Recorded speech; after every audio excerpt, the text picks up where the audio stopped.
মেদিনীপুর মেডিকেলে মেয়াদ উত্তীর্ণ স্যালাইনের বোতলের ভিতরে বাসা বেঁধেছিল ছত্রাক। আর সেই স্যালাইন দেওয়া ও ভুল চিকিৎসার অভিযোগে জানে শেষ হয়ে গিয়েছেন এক প্রসূতি। এখনো আশঙ্কাজনক আরও দুজন। এই প্রসঙ্গে প্রতিক্রিয়া জানালেন রাজ্যের বিরোধী দলনেতা শুভেন্দু অধিকারী। তিনি বলেন, দেখুন, নিশ্চয়ই ওই স্যালাইন ভাইপোর কোনো কোম্পানি সরবরাহ করেছিল।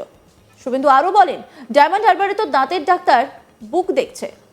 নাম না করে অভিষেক বন্দ্যোপাধ্যায়কে নিশানা করেন রাজ্যের বিরোধী দলনেতা শুভেন্দু অধিকারী। তিনি ঠিক আর কি কি বলছেন শোনাবো আপনাদের। ভাইপোর কোনো কোম্পানি সাপ্লাই দেয়, ডায়মন্ড হারবারে তো দাঁতের ডাক্তার বুক দেখছে। অতএব এখানেও আছে, যেখানেই উড়াইবেন ধুলা সেখানেই পাইবেন কিছু না কিছু গন্ধ, অমূল্য রতন। মালদাতে ভারত বাংলাদেশ সীমান্তে কাঁটাতারের বেড়া দেওয়াকে কেন্দ্র করে অশান্তি পরিবেশ তৈরি হয়েছে বিএসএফ ও বিজেপির মধ্যে। মালদার সীমান্ত এলাকার স্থানীয় মানুষও ক্ষুব্ধ। এই ঘটনা নিয়ে এবার মুখ খুললেন রাজ্যের বিরোধী দলনেতা শুভেন্দু অধিকারী। তিনি বলেন, বিএসএফ কনফিডেন্ট, ঘুড়ি কাটতে হলে প্রথমে সুতো ছাড়তে হয়। এরপরই রাজ্যের বিরোধী দলনেতাকে বলতে শোনা যায়, কলকাতায় যে পরিমাণ জঞ্জাল উদ্ধার হয় সেটা ফেলে দিলে ওরা চাপা পড়ে যাবে। আসানসোল দক্ষিণ বিধানসভা কেন্দ্রের রানীগঞ্জ সাংবাদিক বৈঠকে এই মন্তব্য করেন শুভেন্দু অধিকারী। তিনি কি বলেছেন শোনাব আপনাদের। বিএসএফ খুব কনফিডেন্ট আছে, একটু না ওই ঘুড়িটা যখন কাটা হয় না একটু সুতো ছাড়তে হয়। ঘুড়ি দেখবেন কাটার আগে সুতোটাকে একটু ছেড়ে দিতে হয়। এখন ওই বাংলাদেশের যেগুলো আছে, তো আমি আপনাকে বলছি, কলকাতা শহরে যে আবর্জনা বেরোয় না, আমাদের ওই কার্গো ফ্লাইটে তুলে নিয়ে ফেলে দিলে চাপা পড়ে। আপনার এখানে জসিমউদ্দিন না কে বড় একটা ঠিকাদার আছে, তার সব অ্যাকাউন্ট আইটি ফ্রিজ করে রেখেছে। ও যাচ্ছে আপনাদের কাছে। মলয় ঘটকের পিএ শঙ্কর, মলয় ঘটক কতবার ঘুরে এসেছে ওখান থেকে। আপনারা জানেন, কেষ্ট 2 বছর জেল খেটেছে, কেষ্ট কোনো অ্যাকাউন্ট অপারেট হতে পারছে না। তার সব প্রপার্টি, তার সিকিউরিটি সব প্রপার্টি অ্যাটাচমেন্ট করেছে ইডি। আমরা খোঁজ রাখেন, ওরা বাইরে দেখাতে হয় ওদেরকে। নইলে যে কটা লোক এখন ঘুরে বেড়াচ্ছে সে কটা লোককেও পাবে না চাঙ্গা রাখার জন্য।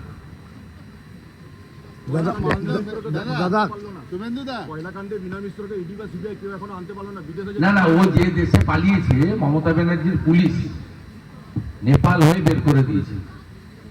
অনেক জায়গায় তো অরক্ষিত আছে বর্ডার।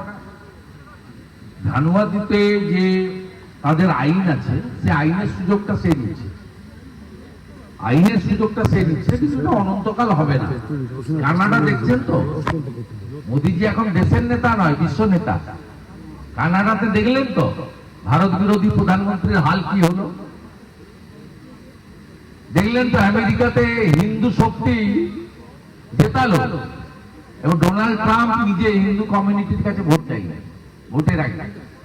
এটা সম্ভব হয়েছে নরেন্দ্র মোদীজির যে আন্তর্জাতিক স্তরে তার যে প্রভাব, প্রতিপত্তি এবং তার যে নেতৃত্ব, সেই জন্যই আজকে ভারতবর্ষ এই জায়গায় গেছে। অতএব টাইম লাগছে, কিন্তু সবই হবে। প্রসঙ্গত, সম্প্রতি বুধবার রাতে মেদিনীপুর মেডিকেল কলেজ হাসপাতালে ভর্তি হওয়া বেশ কয়েকজন প্রসূতির সিজার হয়েছিল।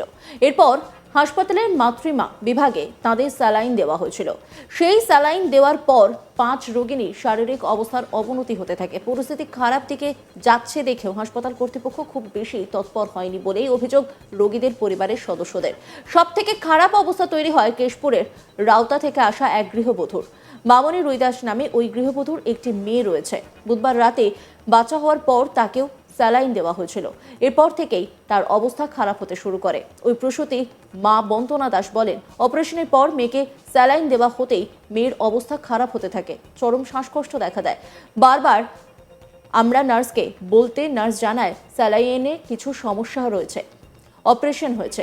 এরপর আমরা চারিদিকে ছোটাছুটি শুরু করি। মেয়ের অবস্থা ক্রমেই খারাপ হতে থাকে এবং শ্বাসকষ্ট হয়। পরে মেয়েকে আইসিইউতে নিয়ে যাওয়া হয়। পরে আর মেয়ের জ্ঞান ফেরেনি বলে আমাদেরকে জানানো হয়। এরপর শুক্রবার সকাল পর্যন্ত আমাদের আর মেয়ের কোনো খবর জানতে দেয়নি। কোন সিনিয়র ডাক্তাররা ছিল না, ভুল চিকিৎসা করে ওরা আমার মেয়েকে শেষ করে দিল। প্রসূতির মা বন্দনা দাস, তিনি কি বলছেন শোনাবো আপনাদের। বুধবার রাতের বেলায় সিজার করেছে। তারপরে বললো যে সিস রয়েছে পেটে, তার অপারেশন করেছে। আমি মেয়েটাকে জিজ্ঞেস করলাম সিস্টারটাকে, বলে তার 3টা অপারেশন হয়েছে। যে অপারেশনটা ঠিক মতো যদি হয়ে থাকে পেচ্ছাপটা কেন হবে না? পেচ্ছাপ হয়নি এক কারণ প্রেশার বেড়ে যাচ্ছে, আর এক কারণ শ্বাসকষ্ট চলছে, খুব শ্বাসকষ্ট বেড়ে গেল। তারপরে লাস্টে দেখা গেল কাল 4টার দিকে, বিকেল 4টার সময় দেখি শ্বাসকষ্ট খুব বেড়ে গেছে, খুব সিরিয়াস। আমি যখন আমার মেয়ের কাছে গেলাম, সেখানে যেয়ে বললো, মেয়ে বলছে বলছে মা আমি মনে হয় আর বাঁচবো নি, আমি জানো আমার খুব কষ্ট লাগছে, আমার শ্বাসকষ্ট নিতে নিঃশ্বাস নিতে বন্ধ হয়ে যাচ্ছে, আমার নিঃশ্বাসটা বন্ধ হয়ে যাচ্ছে আমার, আমাকে এক্ষুনি নিয়ে চলো। সিস্টারটাকে ডাকলাম, দেখে বললাম, বলতে আবার এখানকে নিয়ে এলো। এখানকে নিয়ে আসার পর এরা বললো, আইসিইউতে যে বললো যে চিকিৎসা হচ্ছে, আমরা খবর দিব কাল। আইসিইউতে মানে নিয়ে গেছে 8টায়, আমরাকে খবর দেয়নি কিছু না। জিজ্ঞাসা করি যে 15 নম্বর পেশেন্ট কেমন আছে, লোকেরা জিজ্ঞেস করছি, আমরাকে কোনো খবর একটা দেয়নি, ভালো আছে এমনি করছে। তারপর সকালবেলায় আমাকে ডাকলো যে মামনি দাসে হচ্ছে বাড়ির ডাকছে, দিয়ে গেলাম, যে দেখছি যে কাল 8টায় অজ্ঞান হয়েছে, এখনো জ্ঞান ফিরেনি। আমার জিজ্ঞেস করলাম সেখানে সিস্টারটাকে যে জ্ঞানটা কেন ফিরেনি, পেচ্ছাপ তো হয়নি, জ্ঞানটা কেন ফিরেনি? না আমি বলতে পারবো নি, ডাক্তারবাবু এসলে বলবে মেশিনে কি কাজ হয়েছে, সেখানে কি রিপোর্ট দিয়েছে, সেখানে ডাক্তারবাবু এসলে বলবে। কেন মনে হয়েছে সেলাইনের, সেখানে তো বলছে যে হয়তো অপারেশনের গোলমাল, না হলে সেলাইনের, যে কোনো 2টা কারণে হতে পারে। ঘটনা একই রকম অভিযোগ অন্যান্য রোগীর পরিবারের লোকজনদেরও। ওই দিন রাতে অপারেশনের পর ওষুধ দেওয়া আরও 3জনকে পরপর আইসিইউতে পাঠাতে হয়। এদের মধ্যেও 2জনের অবস্থা সংকটজনক বলে জানা গিয়েছে। ততক্ষণে হাসপাতাল চত্বরে একটি স্যালাইনের বোতলের ভেতরে ছত্রাক থাকার ছবি ভাইরাল হয়ে গিয়েছে। রোগীর পরিবারের লোকেরা দাবি করেন মেয়াদ উত্তীর্ণ ছত্রাক থাকা স্যালাইন দেওয়ার ফলেই এই কাণ্ডটা ঘটেছে। রোগীর পরিবারের বেশিরভাগ লোকজনের অভিযোগ, মেদিনীপুর মেডিকেল কলেজ হাসপাতালে সব সময় জুনিয়র ডাক্তাররা নিজেদের মতো করে চিকিৎসা করে, সিনিয়র ডাক্তাররা বেশিরভাগ সময়ই অনুপস্থিত থাকেন। এই প্রসঙ্গে হাসপাতাল সুপার জয়ন্ত রাউত কোনো মন্তব্য করতে চাননি।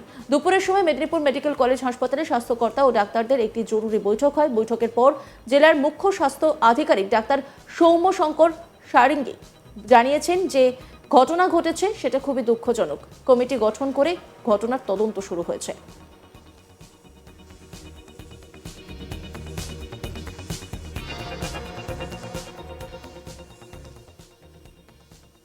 অন্যান্য খবরের আপডেটের জন্য অবশ্যই নজর রাখুন আজ তাক বাংলার ইউটিউব স্ট্রিমিংয়ে। লাইক, কমেন্ট, শেয়ার এবং সাবস্ক্রাইব করতে ভুলবেন না।